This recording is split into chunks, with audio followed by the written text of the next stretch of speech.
আপনাকে কিন্তু একটা ল ফ্রেমের মধ্যে আপনাকে থাকতে হবে। বিচারপতির ক্ষমতা এতটা অসীম না, বিচারপতির ক্ষমতাও কিন্তু আইন দ্বারা সীমাবদ্ধ, এবং তার সঙ্গে একটা জায়গা আছে তার কনসেন্স। সেই কনসেন্স কিন্তু মানে আইনের বাইরে না যাবে না, তার মানে তারও একটা লিমিট আছে। আমি কি যা খুশি তার রায় দিতে পারি না তো। ফলে প্রত্যেকটা জায়গায় একটু জবাবদিহির জায়গায় আসা উচিত ছিল। যে কারণে এরা কি কাজ করবেন এটা আমি পরের প্রশ্ন, আমি কিন্তু প্রথমে ওই কাজের উপর জোর দিই না, আমি প্রথমে নামটা, এই নামকরণটার মধ্যে আমার কাছে মনে হচ্ছে আমরা যারা এতদিন ধরে গণতান্ত্রিক সংস্কৃতির জন্য লড়াই করেছি, সেই গণতান্ত্রিক সংস্কৃতির একটা বড় ধাক্কা খেয়ে যাচ্ছে আবার এই সমস্ত নাম। অপারেশন ডেভিল হান্ট, মানে আমি প্রথমেই ডেভিল খুঁজতে শুরু করে দিলাম। আগে তো বুঝতে হবে যে ডেভিল খুঁজতে গিয়ে আবার কোনো ডেভিল ডিজাইনের ফাঁদে পা দিচ্ছি না তো, এটা আমাদের খুঁজতে হবে। আমরা এভিল খুঁজছি বিচারের আগেই বিচার আর কি। হ্যাঁ, বিচারের আগে আপনাকে অপরাধী বলে ফেলছি।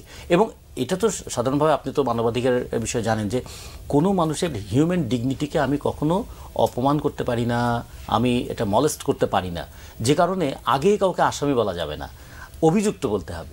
অভিযুক্তর পরে সে যাচাই বাছাই করে দেখা যাবে যে আসলে অভিযুক্তটা ঠিক ছিল তা ভুল ছিল।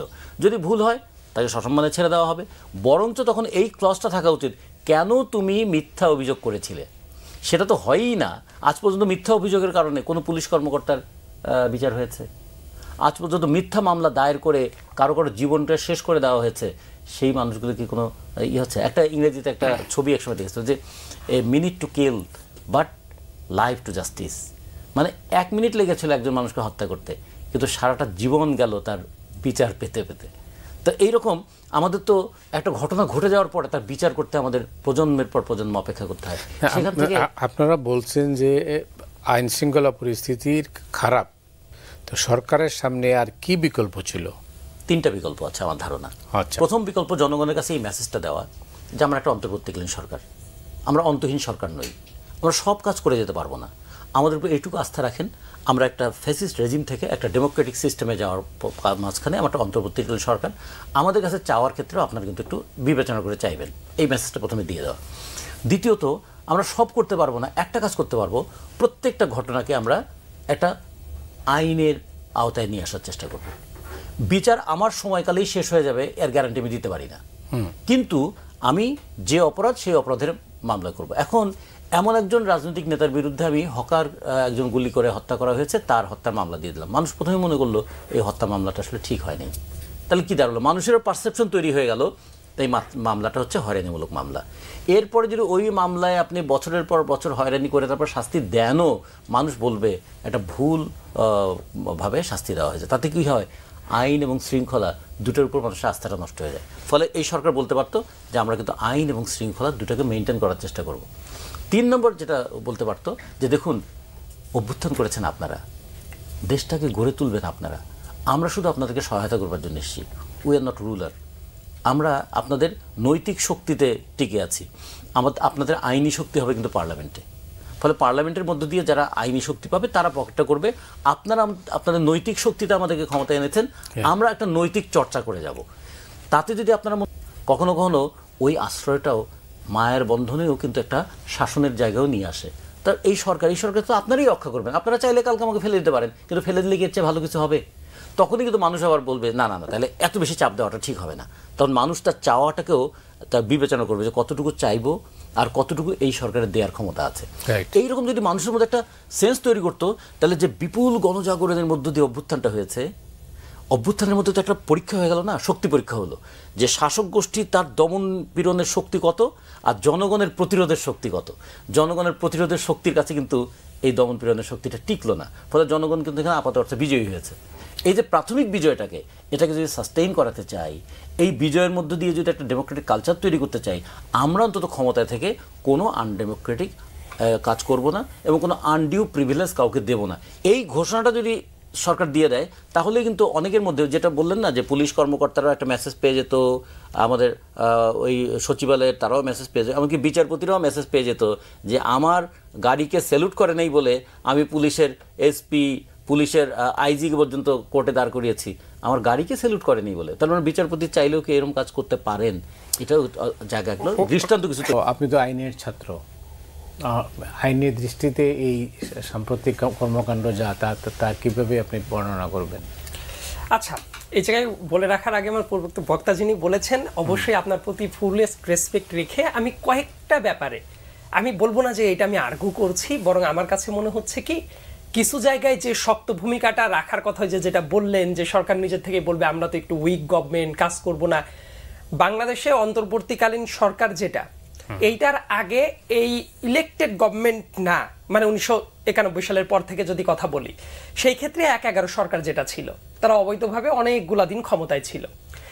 এই সরকার যখন ক্ষমতায় আসছে, ডেফিনেটলি সেটা অন্যান্য সময়ের মতো শুধুমাত্র একটা ইলেকশন করার জন্য 3 মাস সময়ের জন্য আসে নাই, এবং তারা বারবার করে বলছে দেশের সংস্কার করবে, অমুক করবে, তমক করবে, ইত্যাদি ইত্যাদি অনেক আলাপ। ইনফ্যাক্ট সংস্কার নিয়ে এত কথা বলেছে, আমার কাছে মনে হয় যে সংস্কার শব্দটারও সংস্কার হওয়াটা খুব বেশি মাত্রায় জরুরি ছিল। দেখেন, এই সরকার অনেক কিছু করতে পারবে, এটা আমি বিশ্বাস নিজেও রাখি না, কিন্তু যেটা আমি বিশ্বাস করতে চাই সেটা হলো প্রত্যেকটা বিচার প্রক্রিয়া শুরু করে দেওয়া। এখন এই সরকার যদি একদমই ঢিমে তেতালায় কাজ চলে, যেটা বর্তমানে চলছে, তাহলে যাদের বিচার করবে প্রত্যেকেই পালিয়ে চলে যাবে। এমনকি আমার কাছে যেটা মনে হয়, এই মুহূর্তে আমাদের দেশে ভারতে আওয়ামী লীগের এই ছাত্রলীগ থেকে শুরু করে সর্বোচ্চ ব্যক্তি পর্যন্ত যতজন পালিয়ে গেছে, ভারতে গিয়ে যদি এর একটা পলাতক লীগ গঠন করে কোন একটা লোকাল ইলেকশন করে, খুবই সম্ভাবনা আছে সেই জায়গায়ও খুব ভালো রকমের একটা পলাতক লীগ ভোট পেয়ে যাবে ভারতের। অবশ্য তাদের নীতি নৈতিকতায় খুব একটা পার্থক্য নাই, তারা আসলে ওই মতাদর্শই ধারণ করে। তো আমি যেটা বলার চেষ্টা করছি, প্রত্যেককে আইনের আওতায় নিয়ে আসাটা খুব বেশি মাত্রায় জরুরি ছিল, এবং এই সরকারের সেটা ক্যাপাসিটিও ছিল, কিন্তু তারা যে করে নাই এটা তাদের সুস্পষ্ট ব্যর্থতা। এটা আমি মনে করি যে আমরা পারবো না ব্যাপারটা এটা না, যদি ধরার প্ল্যান করতো অবশ্যই তারা ধরতে পারতো। লিগ্যাল জায়গা থেকে আমি যেটা বলি, বাংলাদেশে বিচার মানে কি, কিছু কিছু জায়গায় অনেক ফ্যান্টাসি করার মতো কথাবার্তা অনেকেই বলেন, অনেক তাত্ত্বিকেরাও আছেন, অনেক মুরব্বী কয়েকজন দেখলাম, এটা একটা গণ অভ্যুত্থান হয়েছে, তারপরে তারা জোরপূর্বক ঠেলে চেপকায়া যে কোনোভাবেই হোক এটাকে বিপ্লব বানানোর চেষ্টা করছে, এবং তাদের ওই বিপ্লবী তত্ত্ব দিয়ে আমাদের মতো অনেক তরুণদেরকে বিভ্রান্ত করে ফেলার চেষ্টা করছে বারবার করে, যে এটা তো বিপ্লব হয়েছে, বিপ্লবের পরে এইটা হয় ওইটা হয়। নো, এমনকি কেউ যদি এটাকে ফরাসি বিপ্লবের সাথেও তুলনা করে সেটাও চলবে না। এইটা মনে রাখতে হবে, আমরা একটা গণতান্ত্রিক অভিপ্রায়ের দিকে আগাচ্ছি। পৃথিবীতে বিপ্লব হওয়ার পরে ইমিডিয়েটলি গণতান্ত্রিক অভিপ্রায়ের দিকে আগাচ্ছে এমন নজির কিন্তু খুব একটা নাই। আর বিপ্লব হওয়ার জন্য যে ধরনের এলিমেন্ট থাকে সেটাও এই গণ অভ্যুত্থানের ভিতরে সেটা ছিল না, না থাকার কারণে তারাও নানাভাবে অস্থিরতা তৈরি করে দেওয়ার চেষ্টা চালাচ্ছে। নিজেও তো সক্রিয়ভাবে অংশগ্রহণ করে অবশ্যই, কিন্তু আমি কখনোই মনে করি না এটা বিপ্লব ছিল, এটা একটা গণ অভ্যুত্থান ছিল, ছাত্র জনতার গণ অভ্যুত্থান ছিল। সো এই জায়গায় সংকটের জায়গাটা দুইটা আছে মোটা দাগে। এই 5 আগস্টের পরে হঠাৎ করেই একটা গোষ্ঠীর কিছু কিছু 2-1 মুরব্বীর এমন লোক আছেন, তারা আসলে কিছু তাত্ত্বিক বিশ্লেষণ এমন ভাবে করছেন যেন মনে হচ্ছে শেখ হাসিনার পতন তাদের ওই তাত্ত্বিক বিশ্লেষণেই পার হয়ে গেছে। কিন্তু ইতিপূর্বে ইলেকশনগুলোর আগে তারাও অনেকেই এজেন্সির টাকা পয়সা খেয়ে বিভিন্ন নতুন নতুন জোট দল গঠন করারও বিভিন্ন প্রক্রিয়া গঠন করেছিল, সেটা যে আসলে ওই ইলেকশনে শেখ হাসিনাকে ফেভার করার প্ল্যান করছিল, এটা সম্ভবত আমাদের আবার গোল্ডফিশের মেমোরিতেও অনেকে এবার ভুলে যায় এই কথাগুলো। তো এই জায়গায় একটা সংকট আছে, অতি উৎসাহীপনা কাজটা। আবার আরেকটা যেটা জায়গা আছে, সরকারের কাছে আসলে মানুষ অনেক বেশি কিছু চায় না, যেটা চায় প্রত্যেকটা পাড়ায় মহল্লায় এখনো আওয়ামী লীগের যে স্ট্রাকচারগুলো আছে তারা একদম সজাগ আছে। আমার হোম ডিস্ট্রিক্ট হলো পাবনাতে, পাবনার সাথিয়ার কয়েকজন একটা টকশোতে সেদিন কথা বলে যাওয়ার পরেই, যখন আমি এই আইন বিচার নিয়ে কথা বলে গেছি, ওই এলাকার একজন মুরব্বী কল দিয়েছে যে বাবা সাথিয়ায় দেখো এই এই এই লোকগুলা আওয়ামী লীগের টাইমে এই অপরাধ করেছে, এখনো তারা একদম বুক ফুলায় ঘুরে বেড়াচ্ছে, তাদের কোনো কিছু হয়নি, তাদের প্রতিষ্ঠানগুলো ঠিক আছে। তো এই বিচারটা করা কি ওই সাথিয়ার লোকাল যে গভর্নমেন্ট বলতে এখন আমি ইলেক্টেড মেম্বারদের কথা বোঝাচ্ছি না, অন্যান্য যারা আছে, এই বিচার করাটা কি খুব কঠিন কাজ ছিল? দেশ থেকে তো পালিয়েও গেছে, শুধু আগস্ট মাস না, সেপ্টেম্বর, অক্টোবর, নভেম্বর, ডিসেম্বর মাসে অনেকে পালিয়ে গেছে। আমার কথাটা হলো সিরাজগঞ্জের এমপি চয়ন 2 দিন আগে গ্রেপ্তার হলো গাজীপুরে, এই চয়ন তো 6 মাস দেশের ভেতরেই ছিল। এই দেশে যৌথ বাহিনীর অভিযান চলছে না, এটা তো ডেভিল হ্যান্ড তো মাত্র নতুন নামকরণ করা হলো, কিন্তু যৌথ বাহিনীর অভিযান তো বহু আগ থেকে চলছে। এই মানুষগুলাকে কি গ্রেপ্তার করে গাজীপুরে কি আর্মি ছিল না, যৌথ বাহিনী ছিল না? প্রত্যেকটা ঘরে ঘরে গিয়ে কি এদেরকে খোঁজার চেষ্টা করেছে? করে নাই। এই জায়গায় যে ঘাটতিগুলো ছিল, এই ঘাটতিগুলো হবে একদম খোলামেলা ভাবে। আরেকটা কথা বলে রাখি, বিগত 10 বছরে এনএসআই দেশের তো খুবই সেন্সিটিভ একটা জায়গা, এনএসআই যাদেরকে নিয়োগ দেওয়া হয়েছে একদম মানে ডানে বামে না তাকানো ছাত্রলীগ, যারা শুধু শেখ হাসিনার প্রতি এতটাই লয়াল, তারা তাদের দেশের প্রতি সার্ভিসটাকে অন করতো না। তারা মনে করতো তারা শেখ হাসিনার চাকর, তো তাদেরকে যখন নিয়োগ দিয়ে রাখা হয়েছে, অনেক গোয়েন্দা তথ্য তো সরকার পাচ্ছে না, ব্যর্থ হচ্ছে। তো এই গোয়েন্দা তথ্যগুলো যারা দিবে তারা পুরো সেটআপটা ইনট্যাক্ট রেখে সরকার কিসের ব্যবস্থা নিবে? সরকার কি তাদের বিরুদ্ধে ব্যবস্থা নিয়েছে? কাজে আমার কাছে যেটা মনে হয় যে এই জায়গাটা কাজ করার ক্ষেত্রে সরকারের কিছু জায়গায় ফার্স্ট প্রায়োরিটি দিয়ে কাজ করাটা খুব বেশি মাত্রায় জরুরি ছিল, সেটা আইনের ভঙ্গ হতো না।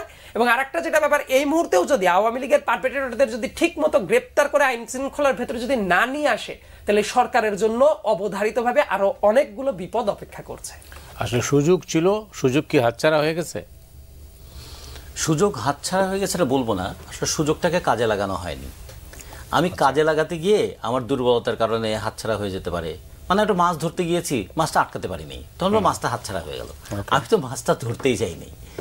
যদি আমি 6 মাসে ওইটা চেষ্টা করতাম, তাহলে ধরুন এই অভ্যুত্থানের মধ্যে দিয়ে একটা অভূতপূর্ব জাগরণ হয়েছিল না। একদিনের নোটিশে আমরা যদি বলি যে বুলডোজার মিছিল হয়ে যেতে পারে, বিভিন্ন জায়গায় ভাঙচুর হতে পারে, তাহলে কেন বিভিন্ন জায়গায় কারা কোথায় আছে এই খোঁজটা পেতে পারে না? তার মানে ওই দিকে মনোযোগটা দেওয়া হয় নাই। যতটা স্থাপনা ভাঙার দিকে মনোযোগ ছিল, ততটা কিন্তু ফ্যাসিস্ট যে সিস্টেমটা সেটাকে আঘাত করার চেষ্টা করে নাই। তাতে কি কেউ কেউ মনে করছেন যে সিস্টেমটা তাদেরও কাজে লাগবে? আমাদের আশঙ্কার কারণ এটাই। কারণ অভ্যুত্থান তো এই ভূখণ্ডে আমরা 3বার দেখলাম।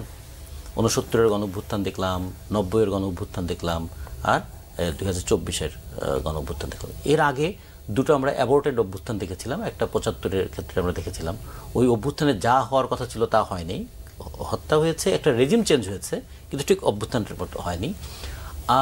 আর একটা আমরা দেখেছিলাম যে একটা সেনা অভ্যুত্থান হতে চেয়েছিল ওই 96-এর দিকে। তাহলে বাকি যে আমরা যে 3টা যে সফল অভ্যুত্থান বলি, উনি খুবই দারুণ একটা কথা বলেছেন। আমার কাছে মনে হলো কথাটা বিবেচনা করতে হবে সবারই। অভ্যুত্থান আর বিপ্লব এক কথা নয়, অভ্যুত্থান আর স্বাধীনতা এক কথা নয়। এই যে সব কিছুকে গুলিয়ে ফেলে কখনো কখনো মানে একটা ছোটকে বড় করতে গিয়ে তাতে ছোটর যে কর্তব্য সেটাকে ভুলিয়ে দেওয়া হয়, বরঞ্চ তার মধ্যে একটা অহমিকা তৈরি করা হয়। আর বড়র যে মর্যাদা সেটাকেও অনেকখানি নিচে নামানো হয়। এই যে বিপ্লবের মর্যাদাটাকে নিচে নামিয়েছে আর অভ্যুত্থানের কর্তব্যটাকে ভুলিয়ে দিয়েছে, দিয়ে একটা অস্থির টালমাটাল অবস্থা। যারা অভ্যুত্থান করছে আমরা তখন বিপ্লবী সরকার, বিপ্লবী সরকার আমরা কিছুই মানবো না।